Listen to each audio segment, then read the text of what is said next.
With the selection of a jury in the Sean Diddy Combs case almost complete, prosecutors are preparing for opening arguments on Monday. But they admit there's a snag. One of their key witnesses against the rapper appears to have gone missing. A big yikes for B-list celebrity Ray J, who has publicly outed some of his high-profile friends, saying they're paying off victims of P. Diddy's freak-offs. Ray J says he has proof that Diddy silenced the third victim, and her disappearance may be the key to collapsing the entire trial. Victim 3 had agreed to testify. Prosecutors called her testimony critical. Then she stopped responding. Her legal team went silent. She hasn't been seen since. People just get nervous, and this person could just be nervous and just has had second thoughts. Ray J now claims celebrities in Diddy's circle paid victims to stay quiet, not to protect Diddy, but to protect themselves. Ray J is now saying that he's been contacted by multiple celebrities who are so scared about their affiliation with Diddy. They're going to some of the alleged victims and paying them to keep quiet. Inside Diddy's cell, the feds found notes, jail calls, and contact with outside parties. Evidence of pressure, possibly blackmail. The prosecution lost their key witness. The defense wants a mistrial, and Ray J just exposed how it may have happened. So, what is really going on? The name of victim number 3 was going to be revealed when she took the stand, but the woman has apparently gone missing, and prosecutors say they've been unable to reach her. Before she disappeared, victim 3 had already agreed to testify.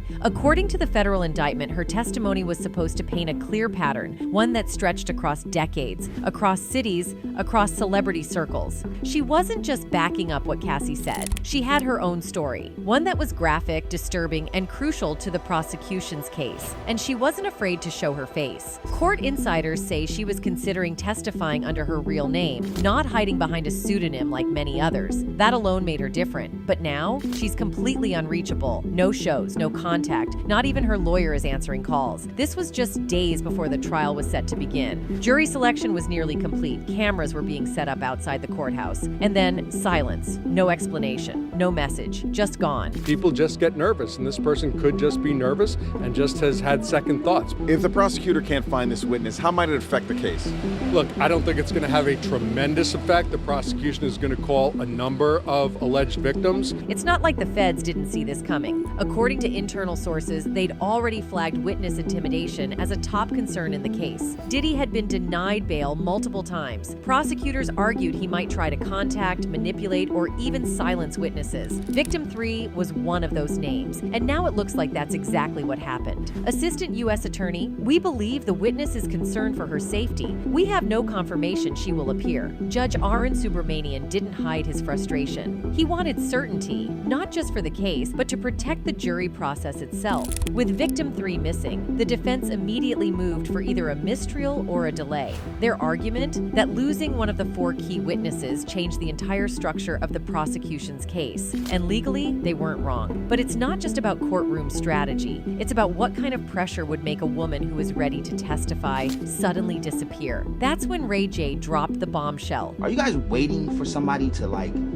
be the front runner to speak out and to say what they feel? Because I'm not scared. Are there really tapes? Are a lot of people being implemented into this crazy criminal investigation that's going on right now? How many people are in it? Ray J didn't just tease some vague rumor. He looked straight into the camera and said what people behind the scenes have been afraid to admit. That victims tied to Diddy's alleged freak-off parties aren't just disappearing out of fear. They're being paid off, silenced, and not just by Diddy. According to Ray J, some of the biggest celebrities in the game are throwing money at victims to protect themselves. He claimed people do catching all day. For the regular world, somebody has a truth. Somebody pays you to keep it quiet. The phrase catch and usually refers to buying exclusive rights to a story only to bury it. But in this case, it hits different because victim 3 wasn't a tabloid leak. She was a key federal witness, someone the prosecution had been counting on, someone who'd agreed to testify under oath, someone who had what prosecutors called very personal and explosive details about what Diddy allegedly did to her. And now she's missing. missing, Ray J says the real reason might not be fear. It might be the money. A big yikes for B-list celebrity Ray J, who has publicly outed some of his high-profile friends, saying they're paying off victims of P. Diddy's freak-offs. While Ray J didn't name the artists allegedly handing out hush money, he made it clear that this wasn't a theory. It was something he says is happening right now, behind closed doors. And Victim 3's vanishing act fits the pattern almost too perfectly. Ray J's connection to Diddy makes the comments even harder to ignore. They've been friends, they've partied together. He's been around those same events and the same people that are now under federal investigation. So when Ray J said he was hearing these things, it hit different. Ray J hinted that people close to him were worried he'd leak what he knew. He admitted some of them see him as a liability, someone who talks too much. And once he opened his mouth in the documentary, fans started piecing it together. Was Victim 3 pressured, bought off, threatened? And Ray J wasn't the only one speaking. In the same documentary, aspiring singer-songwriter Tanea Wallace made her own disturbing claim. She said she attended one of Diddy's parties after being invited by a Saudi prince, and what she saw left her speechless. She said, "There were little people dressed like Harajuku Barbies. I realized they were minors, but they were surrounded by adults. It was hard to see what was going on." She clarified that she couldn't say for sure what was happening, only that the presence of minors at those parties was disturbing and confusing, and that people were acting like it was normal.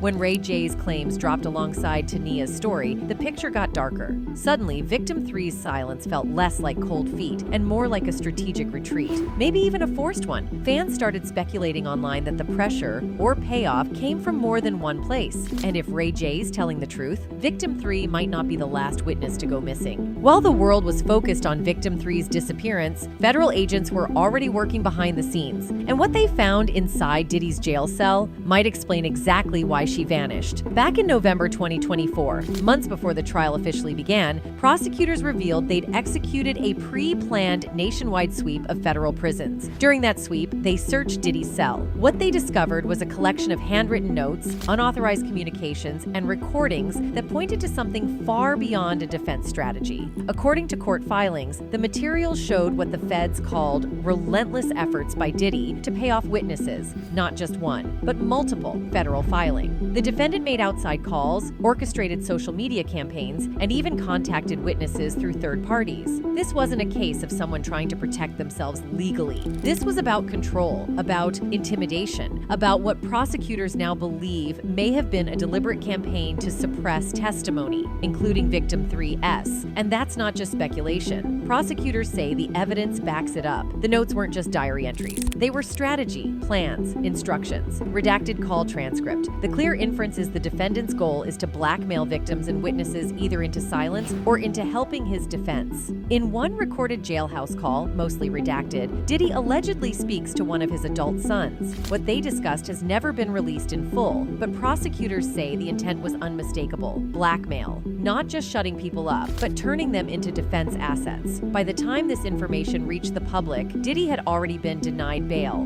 not once, but twice. His defense team had argued he was not a flight risk, that he'd stay home, only speak to family and lawyers. But the feds didn't buy it, not after what they found in that cell, and not after what they saw in his behavior. He wasn't just defending himself, he was playing offense from inside jail. According to the prosecution, Diddy ran an aggressive campaign to shift the narrative, to muddy the waters, to manipulate headlines, and to make witnesses disappear, which brings us back to Victim 3. With the selection of a jury in the Sean Diddy Combs case almost complete, prosecutors are preparing for opening arguments on Monday, but they admit there's a snag. One of their key witnesses against the rapper appears to have gone missing. She had been scheduled to testify. She was one of the 4 key accusers who claimed Diddy was part of a pattern of long-term abuse. She allegedly had details that hadn't been made public, testimony that could have sealed his fate, and now she's gone. No contact, no lawyer, no statement. When that update hit the courtroom, the defense jumped on it. They asked for a mistrial, or at the very least a delay. Their claim? That losing Victim 3 fundamentally changes the case, that they need time to reshape their entire strategy. And to be fair, they're not wrong. If one of the 4 central accusers suddenly disappears, everything shifts. The timeline changes. The witness list collapses. The emotional weight of the prosecution's argument weakened. But here's the part that stuck with fans watching from the outside. This didn't feel like a coincidence. Not with everything we now know. Not with what Ray J said. Not with what the feds found. and not with the calls, literal calls, that showed Diddy was willing to say whatever he needed to whoever was listening to make this all go away. And if victim 3 really is gone for good, that may be the biggest win his team has gotten yet. Judge Arun Subramanian is known for running a tight courtroom. Before he was appointed to the federal bench by President Biden, he worked in commercial law. Efficient, precise, no nonsense. So when victim 3 vanished, just days before opening arguments, it wasn't just the prosecution who panicked. The judge did too. Because at this stage of a federal criminal trial, especially one this high profile, every hour counts. Jury selection had already whittled down a pool of over 150 candidates to just 43. The judge needed 18 final names, 12 jurors, 6 alternates, all vetted, all prepped, all sworn in. But with one key witness missing and the prosecution offering no real timeline for her return, everything was suddenly unstable. It wasn't just about logistics, it was about perception. This trial had been called one of the biggest celebrity criminal cases in years. Cameras were already outside the courthouse dot, and now, just hours before opening statements, the government's case had a gaping hole in it. Inside the courtroom, murmurs spread. Jurors shifted in their seats. A few asked to be excused. One even tried to back out, saying the sudden chaos was too much. Judge Subramanian was patient, but even he seemed irritated. Even Judge Subramanian admitted, "We can't allow this to spiral. This case needs structure, not delays." And yet, that's exactly what the defense wanted. Diddy's legal team immediately pounced on victim 3's absence. Their argument was simple. If one of the 4 main accusers is gone, the foundation of the case is compromised. They didn't even need to prove she'd been silenced. Just showing that her disappearance hurt the case was enough. So they asked for a mistrial, or at the very least, a postponement, which would buy them time and throw off the prosecution's entire strategy. Even if the judge refused to delay the trial, Diddy's lawyers knew they had a back pocket advantage now. If he's convicted, they could immediately file an appeal, arguing the case was unfairly rushed without a complete witness list. That's why the defense didn't seem too rattled. They knew this chaos worked in their favor. Meanwhile, the prosecution was scrambling, not just to find victim 3, but to keep the case from falling apart entirely. They pivoted quickly, offering to move forward with Cassie Ventura, victim 1, the 2 remaining witnesses, and a newly added victim 5, someone who hadn't originally been expected to testify this early. But even that move felt reactive, like a last-minute fix to something that couldn't be fixed. And through it all, the public was watching. Social media exploded. News anchors debated the legitimacy of the trial. Commentators asked whether this was another example of power shielding the elite, or if the prosecution had simply overplayed its hand. At this point, the trial hadn't even officially begun, yet the biggest headlines were already being written, and the message was clear. This wasn't just a courtroom problem. It was a system problem, a witness protection problem, a credibility problem, and for anyone trying to hold Diddy accountable, it was a warning. Ray J, it ain't just him. I'm telling you, there's people protecting all of this. By the time victim 3 disappeared, Ray J's warning had already landed. But fans weren't just asking where she went. They were asking who wanted her gone. Because if Diddy really was orchestrating silence from inside a federal detention center,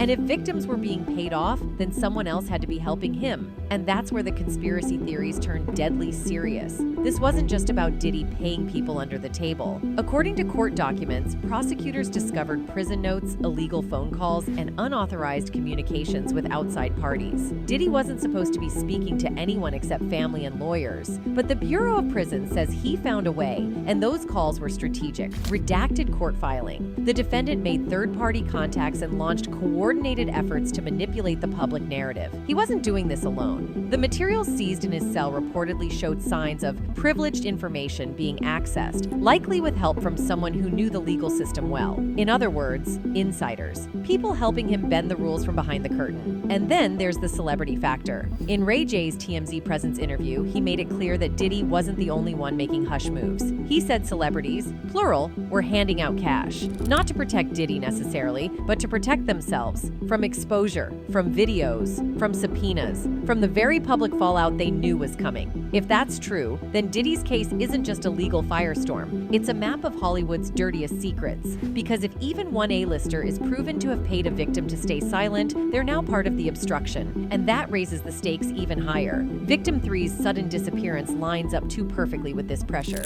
She was expected to go on record, possibly even with her real name, And then, just like that, she went dark. Her lawyer stopped responding. The prosecution said they couldn't even confirm if she'd return with a subpoena. That doesn't sound like someone having second thoughts. That sounds like someone who got a call. And behind the scenes, fans have been pointing to a deeper question. Why isn't the government doing more to protect these witnesses? Diddy was denied bail largely because of fears he might tamper with evidence or witnesses. And yet, despite that, someone still got to victim 3, either through fear, money, or worse. And the feds, despite knowing she was a high-risk target, still lost track of her. It's one thing for the court to get blindsided. It's another for the United States government to fumble a witness this important, in a case this big. That's why people are asking, who's really behind this silence? Who's picking up the phone, sending money, making things disappear? Because the story isn't just about what Diddy did years ago. It's about what someone's doing right now to make sure you never hear about it. If victim 3 doesn't show, this could open the door to a mistrial, or at the very least, a serious delay. That's the question hovering over everything now. Can this case actually move forward without her? Victim 3 wasn't a side note. She wasn't filler. She was one of the 4 main women named in the federal indictment. She had told prosecutors she was ready, that she would testify,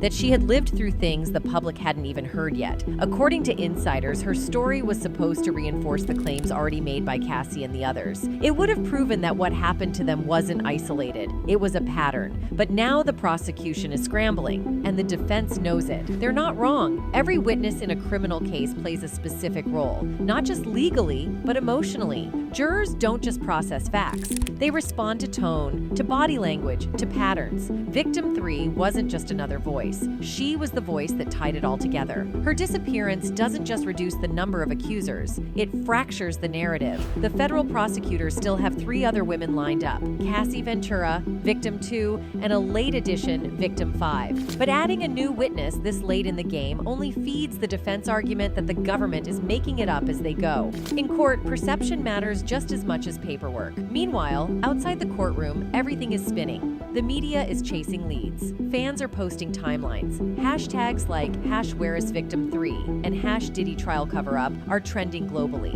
And the conversation is shifting from Diddy's guilt to the government's failure. How did this woman slip through their hands? How is someone this critical to the case not being tracked and protected? And how can anyone trust the rest of the trial when one of its key pillars has crumbled? Even if the trial continues, even if Diddy is convicted, the defense has already laid the groundwork for an appeal.